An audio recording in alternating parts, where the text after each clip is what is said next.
I wish a very happy evening to all the respected members of the panel. Today my topic is information warfare strategy of China vis-a-vis India. But before I am going to explain about my topic, I would like to first explain as to why this word information has been used with the word warfare. Information has been a very simple word that means some details about anything. But information being used as a tool, as a weapon in war is, although not of very recent origin, but it is about maybe more than 2 decades old. But why at all this term has taken birth? Why at all this term has come out in our terminology? It is actually the dependence of modern societies on internet. The modern societies are here depending more and more on internet with the proliferation of internet. As you can see here, with the click of a mouse, we can reach the other part of the globe. Then there is Wi-Fi. Then there is Google search browser. And all these things are helping a common man and everybody to reach the internet. Then we are having here, we are having here social platforms. There are a good number of commercial platforms. And all this is resulting in bringing the entire world population to a .com. This has become very easy for all of us. Why? Because we are today having the most popular devices to access the internet.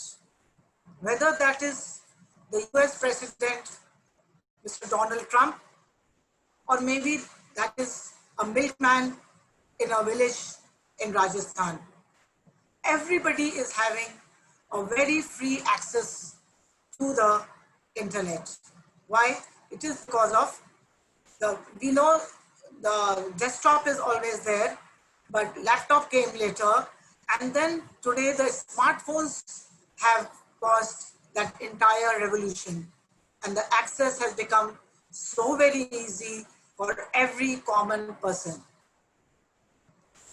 Then this has resulted into the dependence of all of us, be that government, militaries, the army, the navy, the air force, even the Indian railways or maybe railways anywhere, the airways, even the roadways, and then there are businesses and of course banks and common people.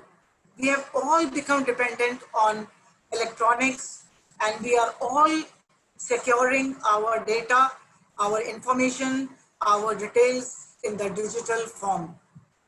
One can say that quite some time back, maybe even today, I felt that people hardly go for asking your name. They always say, what is your registered mobile number? This practice only explains that how important the information which is stored in our phones or maybe in other systems has become so important. Because the information has been secured in this form, that is why it has become very, very important. Information today is not only a detail about anything, facts about anything, it has become a wealth. It has become a wealth, it has become a saleable commodity. And people are even trading in the information which is gathered through all our electronic devices. The privacy and the personal details are also at stake. That was about a personal person, a man, a common man. But then again, the details, the confidential details, the confidential matter which is kept in the military devices are also prone to attacks. This attack is actually made by uh, the adversary. So that is why previously it was like a espionage or something like that. But now information warfare is become the, you can say, become the mantra with the adversaries or with the countries, very especially with the United States and China. Then information warfare, what it is the technique and malafide to disturb the technological ethos of a country, and it is also having the close synonyms of cyber war or net war. We can say it has been, the information warfare has been regarded as the fifth dimension of war. It has become the fifth dimension of war because previously we have seen that there are four traditional dimensions of war. We will be, at least I was very much surprised to learn that sea battle was followed, or sea battle was fought even before Christ. Some 1200 years before Christ, sea battle was fought, and this is the ancient and I think the most popular at that time way of having a sort of fight between two nations. Of course, today there is land fight or the ground battle, which is fought with infantry, with artillery, ammunitions, bombs, etc. And this is called the ground battle. Then again, we have, other than ground battle, there is air fighters, jets, which are having, with the turn of the century around in the 20th century, the air fight started, it was taken up by the countries, and this came as another or maybe the third warfare. Space fight, not very common. There are international rules of law which are guiding these, the space fight, which is being held, of course, which are countries which are very advanced, the space fight is being fought with them. Now the information warfare has become the fifth dimension of war. As I told you, it has become the new target of militaries, and it is the new wealth in the modern world. Everybody is having the entire data or details about themselves, even militaries, very, very confidential, highly secretive matter is being digitized. And through information warfare, the adversary is trying to swipe all this very important information. Information warfare is not only this, but the psychological effect or the mustering of public opinion, the changing the mind of the people is also the target of information warfare.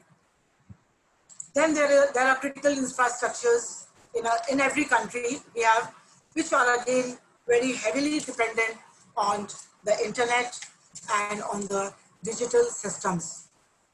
The critical infrastructures of countries like the military installations, state documents, electric power grids, water supplies, medical systems, railways and airways, including even the sea transport system, and of course banks, which are now moving solely on the network empowered by the internet. Now, talking about China, China is one of the countries, I think it is, maybe it is before US or maybe it is second to US, that it has mastered the art of information warfare or the psychological warfare. Apart from traditional warfare, in 2016, China created a strategic support force that was especially to get involved into cyber and psychological warfare. Why? because it is the planning of China that they want to gain information superiority or information dominance, and this explains the military strategy of China. Although I'm not very happy to say, but still I say that China has excelled. They have mastered the art of information warfare. Everybody knows, even a child knows, that wars are fought, the battles are fought with weapons. Artilleries are there, tanks are there, bombs are there, Sukhois are there, and a good number of weapons. But once we come to the information warfare, what are the weapons? If it is the digitization, then what are the weapons?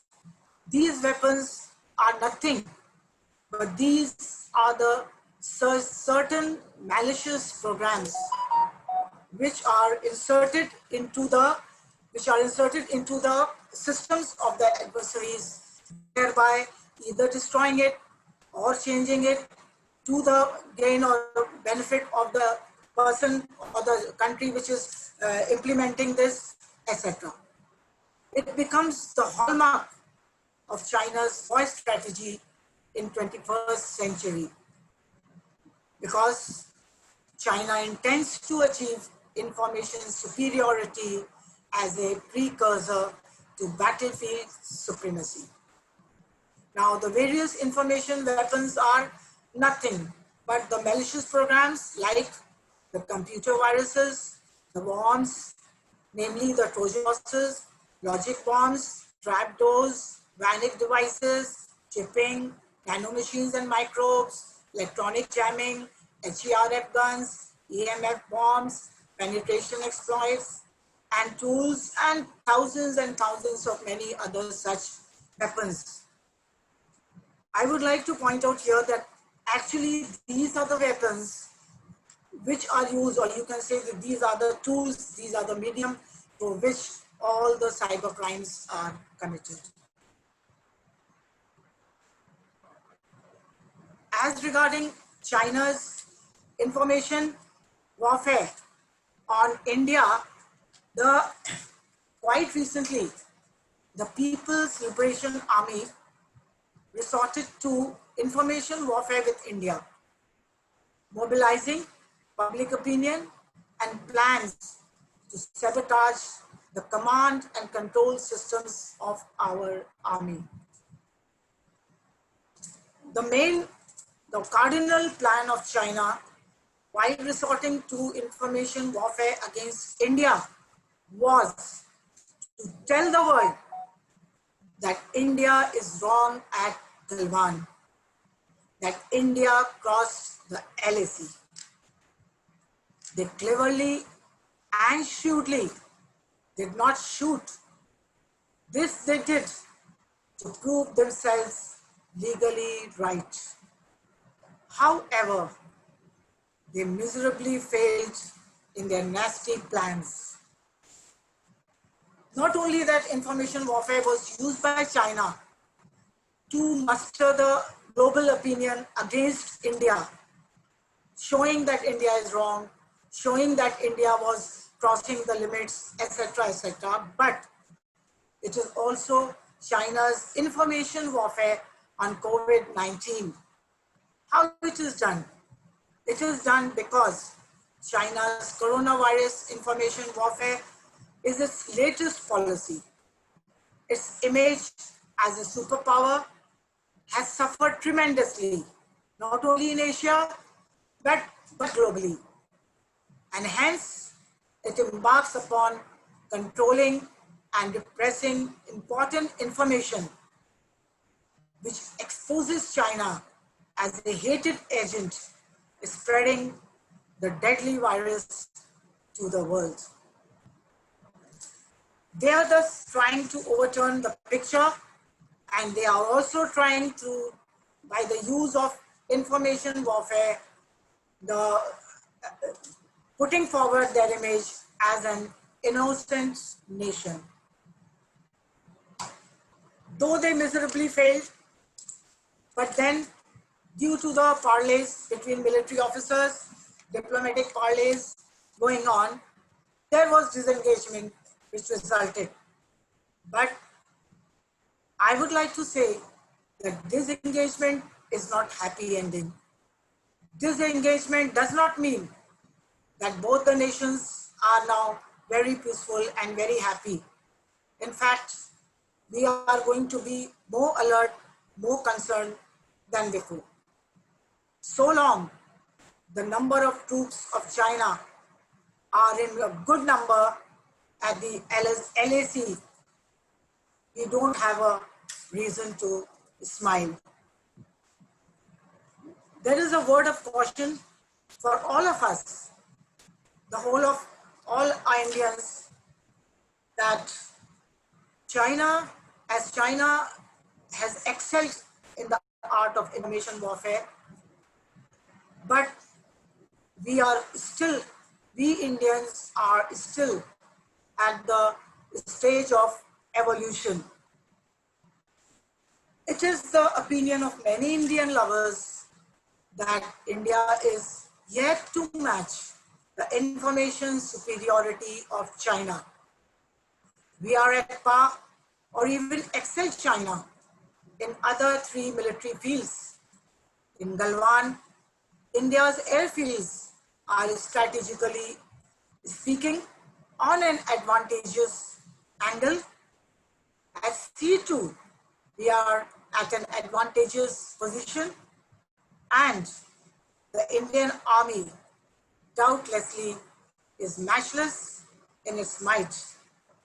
But however, we are still to sharpen our information technology expertise so that we also master the art of information warfare. Right in the end, I express my heartfelt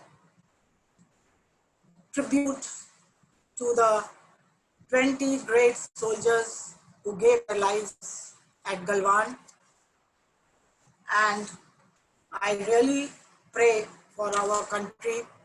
We produce more and more brave soldiers, officers, and we are really happy. We love Indian Army. We love all our defense forces. And with this blessing, great blessing for the Indian Army, I end my talk. Jai Hind.